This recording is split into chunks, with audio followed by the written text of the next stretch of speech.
இன்னும் சற்று நேரத்தில் குடியரசு துணைத் தலைவருக்கான தேர்தல் தொடங்க உள்ள நிலையில் கள நிலவரங்களுடன் இணைகிறார் செய்தியாளர் ராமகிருஷ்ணன். ராமகிருஷ்ணன், இப்போ இந்த தேர்தல் பணிகள் எவ்வாறு தொடங்கி இருக்கிறது, என்னென்ன நடைமுறைகள்லாம் இருக்கு, மாலையில நம்ம முடிவுகள் அறிவோன்னு எதிர்பார்க்கலாமா? கண்டிப்பாக. அதாவது குடியரசு துணைத் தலைவராக இருந்த ஜெகதீப் தன்கர் திடீரென்று தனது பதவியை ராஜினாமா செய்தார். அதைத் தொடர்ந்துதான் இந்த குடியரசு தலைவர் துணைத் தலைவரை தேர்ந்தெடுப்பதற்கான தேர்தலை இன்றைக்கு நடத்துகிறது இந்திய தலைமை தேர்தல் ஆணையம். அந்த வகையில இந்த தேர்தல் என்பது காலையில் 10 மணிக்கு துவங்க இருக்கிறது. ஆளும் பாரதிய ஜனதா தலைமையிலான தேசிய ஜனநாயக கூட்டணி சார்பில் தமிழ்நாட்டைச் சேர்ந்த சி.பி. ராதாகிருஷ்ணன் நிறுத்தப்பட்டிருக்கிறார். எதிர்கட்சிகளை பொறுத்தவரையில் இந்தியா கூட்டணி ஏற்கனவே நீதிபதியாக இருந்து ஓய்வு பெற்ற தெலுங்கானாவை சேர்ந்த பி. சுதர்சன் ரெட்டியை நிறுத்தியிருக்கிறது. தேர்தல் நடத்துவதற்கான ஏற்பாடுகளை இந்திய தலைமை தேர்தல் ஆணையம் நடத்தி இருக்கிறது.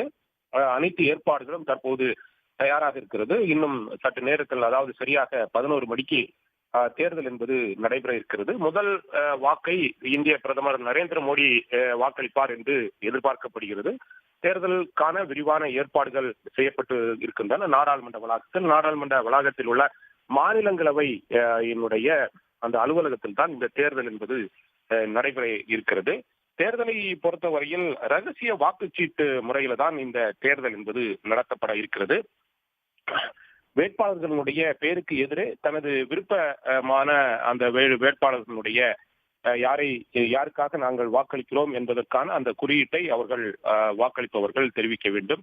ரகசிய வாக்கெடுப்பு முறையின் கீழ் நடைபெறும் இந்த தேர்தலில் வாக்களிக்க நாடாளுமன்ற உறுப்பினர்கள், அதாவது எம்பிக்கள், மக்களவை எம்பிக்கள் மற்றும் மாநிலங்களவை எம்பிக்கள் அனைவருமே தகுதி பெற்றவர்களாக இருக்கிறார்கள். இது மட்டுமல்லாமல் நியமன எம்பிக்கள், மாநிலங்களவையில் இருக்கின்ற நியமன எம்பிக்களும் வாக்களிக்க உரிமை பெற்றவர்களாக இருக்கிறார்கள். குறிப்பாக மக்களவையை பொறுத்தவரையில் 543 உறுப்பினர்களை கொண்ட மக்களவையில் ஒரு உறுப்பினரிடம் காலியாக இருக்கிறது. எனவே 542 பேர் வாக்களிப்பார்கள்.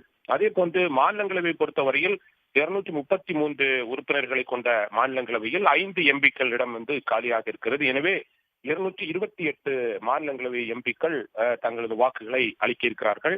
மொத்தமாக 788 பேர் வாக்களிக்க உரிமை பெற்றவர்கள். ஆனால் காலியாக உள்ளது எல்லாத்தையும் வைத்து பார்க்கும்போது 782 உறுப்பினர்கள் இன்றைய தினம் வாக்களிப்பார்கள். அப்படி வாக்களிக்கும் பட்சத்தில் வெற்றி பெறுவதற்கு 392 வாக்குகள் தேவையாக இருக்கிறது. பாரதிய ஜனதா தலைமையிலான தேசிய ஜனநாயக கூட்டணியை பொறுத்தவரையில் ஒட்டுமொத்தமாக பார்க்க போனால் 422 எம்பிக்கள் அவர்களுக்கு ஆதரவு இருக்கிறதாக கூறப்படுகிறது. மற்ற எம்பிக்கள் ஆதரவு என்பது இந்தியா கூட்டணிக்கு இருக்கிறது. எப்படி பார்க்க போனாலும் பாரதிய ஜனதா கட்சி தலைமையிலான தேசிய ஜனநாயக கூட்டணி சார்பில் குடியரசு துணைத் தலைவர் வேட்பாளராக நிறுத்தப்பட்டிருக்கின்ற சி.பி. ராதாகிருஷ்ணனுக்கு வெற்றி வாய்ப்புகள் இருக்கிறதாக கூறப்பட்டாலும் தேர்தல் என்பது நடைமுறை சாத்தியம் என்பதால் இந்த தேர்தல் என்பது நடத்துவதற்கான ஏற்பாடுகள் செய்யப்பட்டிருக்கின்றன. 10 மணிக்கு வாக்குப்பதிவு என்பது நடைபெறும். மாலை 5 மணி வரை இந்த வாக்குப்பதிவு நடத்தப்பட இருக்கிறது.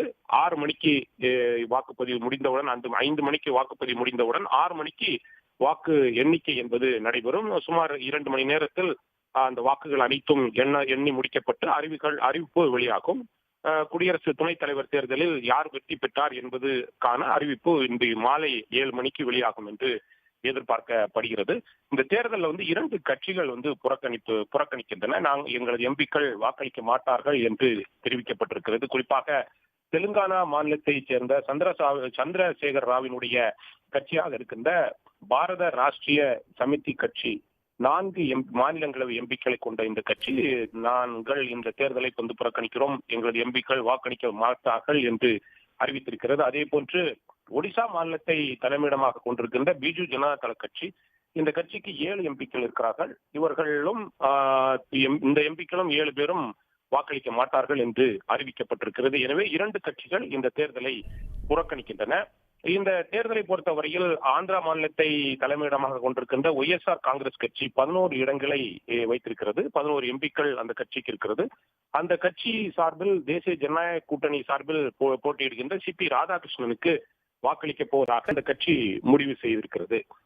தற்போதைய சூழ்நிலையில் வாக்குப்பதிவு என்பது இன்னும் சற்று நேரத்தில் 10 மணிக்கு துவங்கி இருக்கிறது. அனைத்து ஏற்பாடுகளும் இந்திய தலைமை தேர்தல் ஆணையத்தால் செய்யப்பட்டிருக்கின்றது. நாடாளுமன்ற வளாகம் என்பது தற்போது பரபரப்பாக இருந்து கொண்டிருக்கிறது. பாதுகாப்பு ஏற்பாடுகளை பொறுத்தவரையில் அனைத்து எம்பிக்களுமே தற்போது தலைநகர் டெல்லியில் இருப்பதால் பாதுகாப்பு ஏற்பாடுகளும் பலமாக டெல்லி போலீசார் செய்திருக்கிறார்கள். உடனுக்குடன் செய்திகளை தெரிந்து கொள்ள சன் நியூஸ் பெல் ஐகானை கிளிக் பண்ணுங்க.